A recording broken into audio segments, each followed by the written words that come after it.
C'est moi qui viens vous parler ici aujourd'hui sur la scène, c'est moi qui viens prendre la parole, mais je viens aussi prendre la parole pour une autre personne.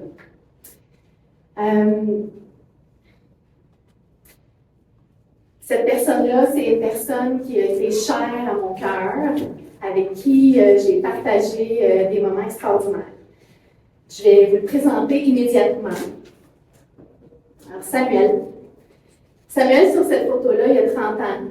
C'est un gars qui est rempli de créativité, rempli de projets, il aime la vie. C'est un être lumineux. Vous allez me demander, OK, mais Lucie, pourquoi c'est toi qui viens prendre la parole pour Samuel? Et c'est une excellente question. Je vous raconte. Moi, ça fait 8 ans que j'accompagne des personnes qui ont des besoins particuliers à domicile. Et il y a un an, en juillet 2023, mon horaire n'était pas complet. Et il y avait une part de moi qui voulait vraiment pas juste trouver une personne pour trouver une personne, mais, bon, je suis déjà émue, ça va bien, mais qui voulait, je voulais plutôt trouver la bonne personne et être à ma juste place. Donc, j'attendais comme un signe de la vie. Et ce signe-là, je l'ai eu, je m'en souviens très bien, quand j'ai reçu le courriel de Chantal, la maman de Samuel, qui me demandait si j'avais des disponibilités pour accompagner son fils qui était atteint d'ataxie de Friedreich.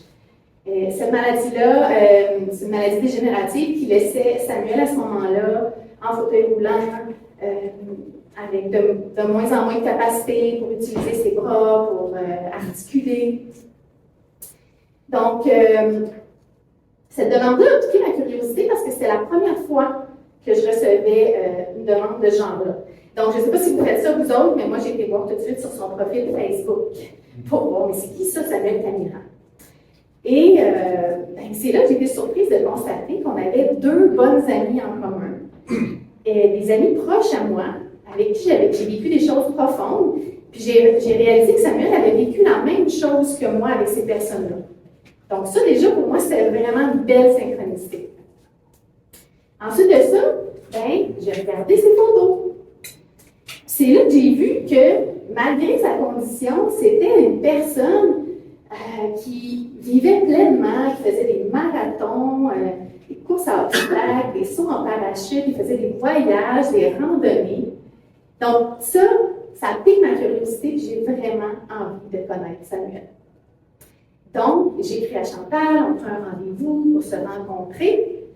Et je me souviens, la journée que je suis arrivée pour les rencontrer, il faisait beau, c'était dans l'après-midi, je me sentais déjà fébrile. C'est comme si je savais qu'il allait avoir quelque chose d'important, qu'on allait vivre ensemble. Chantal m'accueille avec toute sa bienveillance. Puis il y a Samuel qui est là avec son accompagnatrice, Audrey.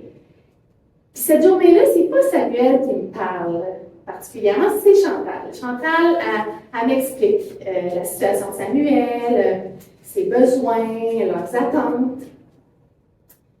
Et, après un bout de discussion, elle s'arrête, elle se tourne vers Samuel, puis elle lui demande « Samuel, est-ce qu'on lui dit? » Et là, Samuel répond d'un signe de la tête « Oui ». Alors, je suis attentive, puis Chantal, elle me dit « Tu sais, Lucie, cet accompagnement-là qu'on te demande, c'est un accompagnement de 2 mois seulement, parce que Samuel a demandé l'aide à mourir. » Alors, je peux vous dire qu'à ce moment-là, j'ai vraiment eu une vague d'émotions qui a passé comme de la surprise. Je ne m'attendais pas à entendre ça. En même temps, énormément de compassion pour Samuel, pour ce choix difficile qu'il avait fait, pour la famille, qu'est-ce qu'il avait à vivre.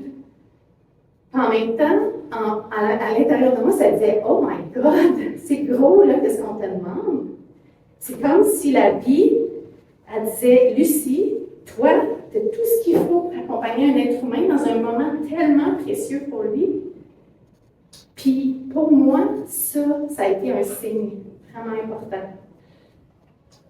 Puis en même temps, il y avait la petite voix de l'imposteur, je ne sais pas si vous la connaissez, celle-là, qui dit « Voyons donc, Lucie, Pourquoi ce serait toi qui accompagnerais Samuel? Qu'est-ce que tu as de spécial? Mais ce qui a été différent cette fois-là, c'est que je n'ai pas écouté la petite voix de l'imposteur et j'ai choisi d'accepter l'invitation de la vie. Quand j'ai dit oui à accompagner Samuel, je n'ai pas dit oui juste à Samuel. J'ai dit oui au cadeau que la vie voulait me partager à travers Samuel. Puis c'est une des raisons pour lesquelles je suis ici avec vous aujourd'hui, c'est parce que je veux vous montrer à quel point, quand on accepte les invitations de la vie, on peut recevoir des cadeaux extraordinaires, puis des cadeaux souvent inattendus. La deuxième raison pourquoi je suis ici avec vous, c'est parce que Samuel avait le souhait que son message puisse être entendu même après son départ. Puis moi, j'ai tellement reçu de sagesse avec cet être humain-là que je me suis engagée à être sa voix. Puis j'ai le goût, aujourd'hui, avec vous, de déballer ce cadeau-là. Alors Samuel, il m'a évidemment montré que la vie pouvait être courte, puis qu'elle pouvait être fragile, que la vie, elle est belle, elle est précieuse. Mais ce qui m'a surtout appris, c'est que la vie, c'est un cadeau extraordinaire, c'est une opportunité. Puis c'est moi qui choisis de créer ma vie, c'est moi qui peux la créer, puis c'est moi qui choisis si je veux pleinement vivre mes rêves ou si je vais simplement rêver ma vie.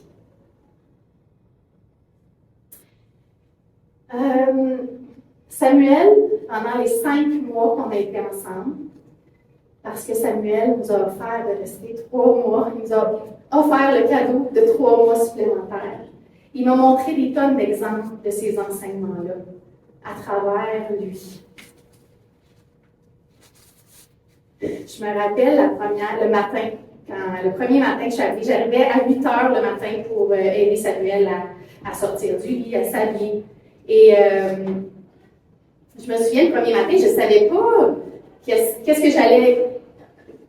qui j'allais rencontrer, comment il allait être. Je me disais, quelqu'un qui a choisi de mourir, est-ce qu'il va être triste, est-ce qu'il va être déprimé, je ne savais pas trop à quoi m'attendre. Donc, je suis rentrée dans la maison, c'était calme, il n'y avait pas un bruit, puis là, je marchais doucement parce que je ne voulais pas me réveiller. Puis j'arrivais à sa porte de chambre, puis là, j'ai poussé doucement juste pour voir s'il était réveillé. Puis c'est là que je me souviens encore d'un Samuel avec un grand sourire, puis c'est comme s'il me disait, ben voyons, c'est long, viens-t'en, j'ai hâte de te voir. Puis tu sais, il était vraiment très heureux de m'accueillir.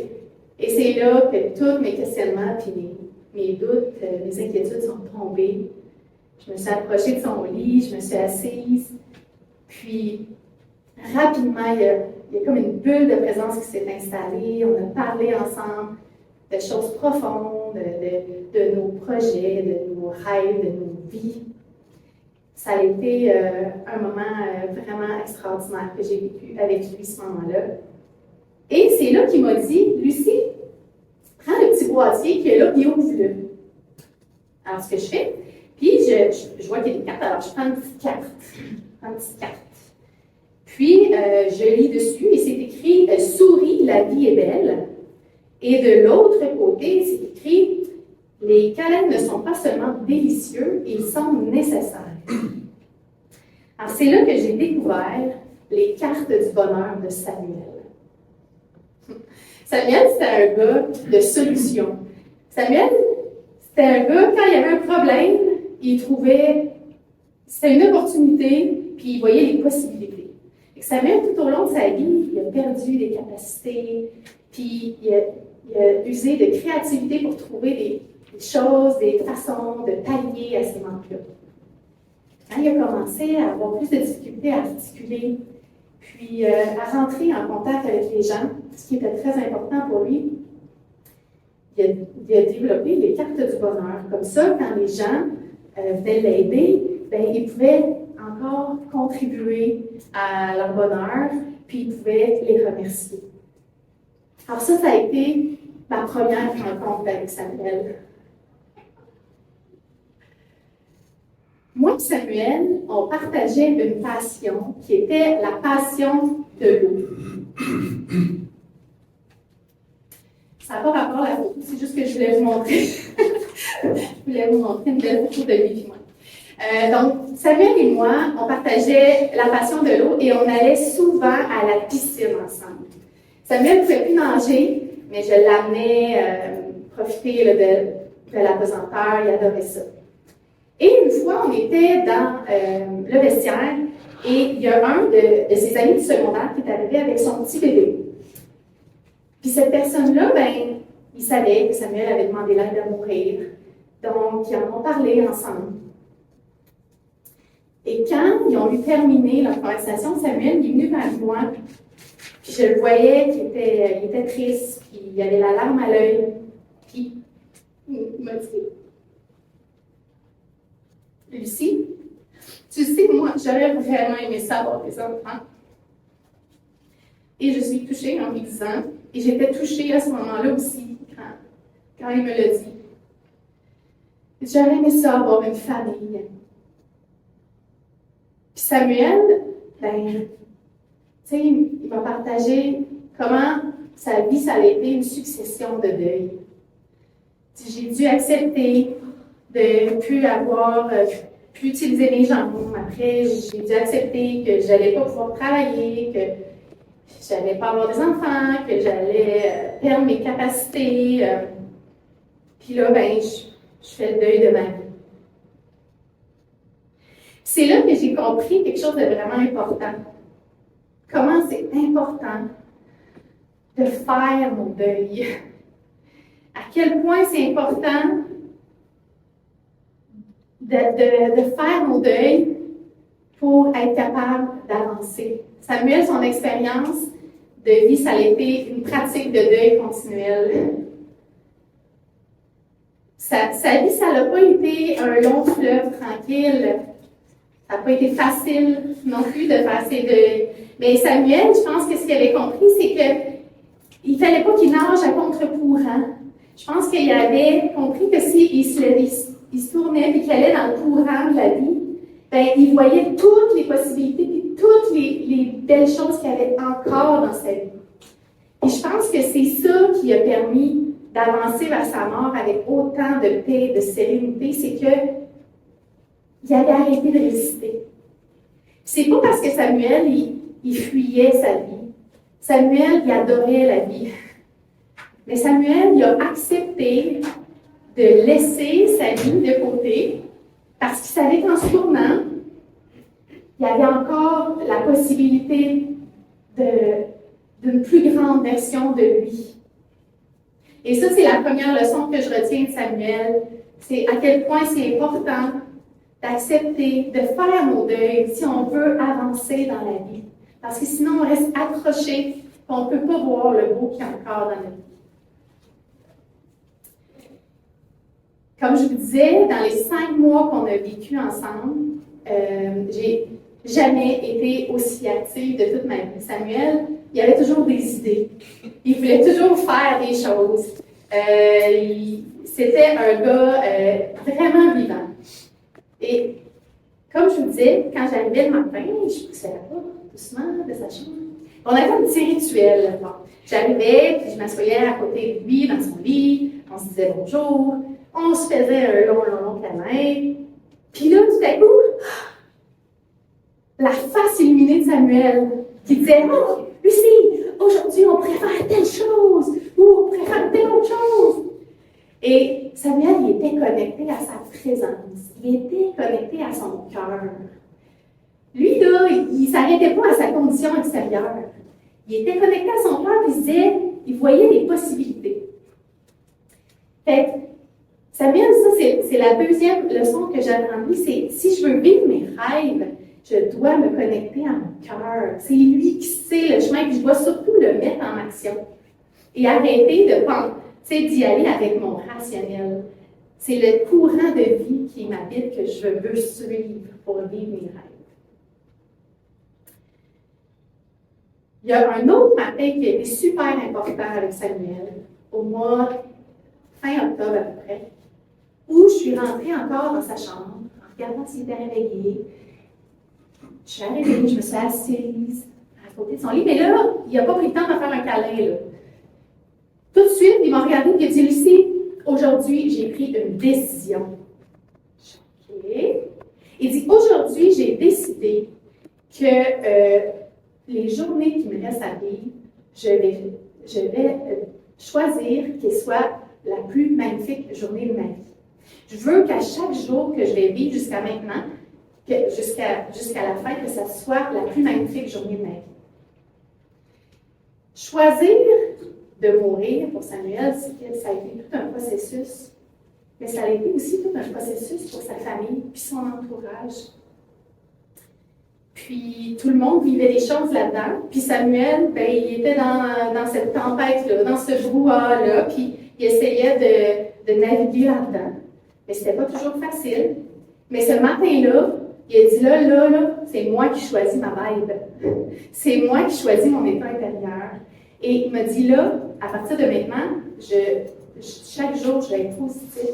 Je vais être dans l'amour, je vais être dans la gratitude. Puis surtout, je vais voir le beau dans ma vie. C'est ça que je veux jusqu'à la fin. Et ça, c'est la troisième leçon que Samuel m'a offert, c'est j'ai le choix de mon état intérieur. C'est moi qui choisis si je veux voir le beau dans mes journées, sur quoi je vais porter mon attention. Et Samuel a tenu sa promesse jusqu'à la dernière journée. Souvent, le matin, pas souvent, tout le temps, il disait, Lucie, aujourd'hui, ça va être la plus belle journée de ma vie, avec des yeux vraiment pétillants. J'ai eu la chance de vivre sa dernière journée avec lui du début à la fin. Je vous ramène le 4 janvier 2024. Il était 10 heures le soir, Samuel était dans son lit pour sa dernière nuit. Moi, je m'assois à côté de lui pour lui souhaiter bonne nuit. Et tout à coup, la face illuminée de Samuel. Il dit, Lucie, demain matin, on va voir un lever de soleil. J'ai dit, oh wow, c'est tellement une bonne idée. Parce que Samuel, son meilleur ami, c'était le soleil. Il adorait aller voir les levées et les couchers de soleil. C'était là où il méditait, il contemplait, il était à l'intérieur de lui, il était bien. Alors pour moi, c'était la meilleure idée pour comme boucler sa vie. Mais j'avais une petite inquiétude parce qu'on était le 4 janvier et ça faisait à peu près 2 semaines qu'on n'avait pas vraiment vu le soleil. Alors j'ai été voir sur la météo. Et coup de chance ou co-création avec l'univers, le soleil allait être présent le lendemain matin. Alors je dis ça à Samuel, on est toutes les deux super excités, on met notre cadran, puis on essaie de dormir. 6h30 le lendemain matin, le cadran sonne, j'aide Samuel à se lever, à s'habiller. Il faisait moins 18 cette journée-là, donc j'allais bien habillée. Samuel me regarde et dit, Lucie, aujourd'hui, ça va être la plus belle journée de ma vie. Fait que c'est comme ça qu'on part. Il me dit, Lucie, mets les cartes du bonheur dans mon sac, puis on part. Fait que je courais à côté de son fauteuil parce que Samuel aimait beaucoup jouer à l'entraîneur. Il faisait ça avec moi. Fait que là, il était là, Lucie, let's go, ouais, cool, t'es capable. Et la dernière journée n'a pas été une exception. Juste pour vous dire à quel point il était dans sa joie. Fait qu'il m'encourageait à courir. Puis à un moment donné, sur la piste cyclable, il y a une dame qui était là. Fait qu'il s'est arrêté à côté de la dame. Puis il m'a dit, Lucie, prends le carte du bonheur, puis donne-le à la dame. Ce que je fais. La dame, elle regarde la carte, elle la lit, elle est touchée. Elle remercie Samuel, puis elle part. Évidemment, cette personne-là ne savait pas si c'était la dernière journée de Samuel, mais Samuel était tellement en joie d'avoir pu offrir de la douceur à cette personne-là. Alors, on part en courant, puis on se rend jusqu'au quai de Chambly. Le quai de Chambly, c'était la place de prédilection à Samuel pour regarder les levées et les couchers de soleil. D'ailleurs, je vous le recommande si jamais vous avez le goût de voir des beaux levées et des beaux couchers de soleil. Quand on est arrivé, le soleil n'était pas là encore. Alors, on s'est installé pour le contempler. Et c'est là que le magnifique, que le grandiose, que le majestueux est arrivé. Il y a eu comme un faisceau lumineux, je vous le dis, là, qui montait jusqu'au ciel. C'était comme si ça disait, hey, Samuel, regarde, c'est ça le chemin, puis on va t'attendre, puis t'es bienvenu. Puis le soleil, là, je vous le dis, là, on n'aurait pas pu vouloir un plus magnifique soleil ce matin-là.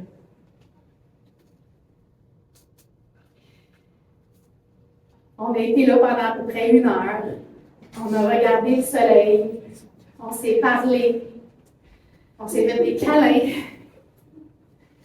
Puis à un moment donné, Samuel m'a demandé, Lucie, toi, après, qu'est-ce que tu vas faire? Puis je dois vous dire que je ne m'attendais pas à cette question et que cette question m'a fait réaliser qu'il allait avoir un après Samuel. Et spontanément, je lui ai répondu, moi, le Samuel, là, après, là, check-moi bien, je vais vivre vraiment pleinement mes rêves. Puis, moi, là, un de mes rêves, là, c'est de partager le beau message, le magnifique message, la sagesse que tu m'as offert.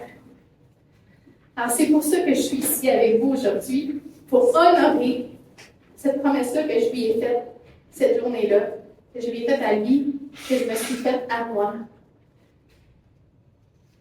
On va tous avoir un jour à accepter que la mort vienne nous visiter, comme Samuel. Mais d'ici là, qu'est-ce qu'on veut vivre? Qu'est-ce que vous voulez vivre? Est-ce que vous êtes prêts à accepter les invitations de la vie qui nous offrent des cadeaux extraordinaires? Est-ce que vous êtes prêts à faire, comme Samuel, de chaque jour une opportunité? Êtes-vous prêts à vivre vos rêves pleinement, au lieu de simplement rêver votre vie? Merci d'avoir été là pour détailler cette affaire.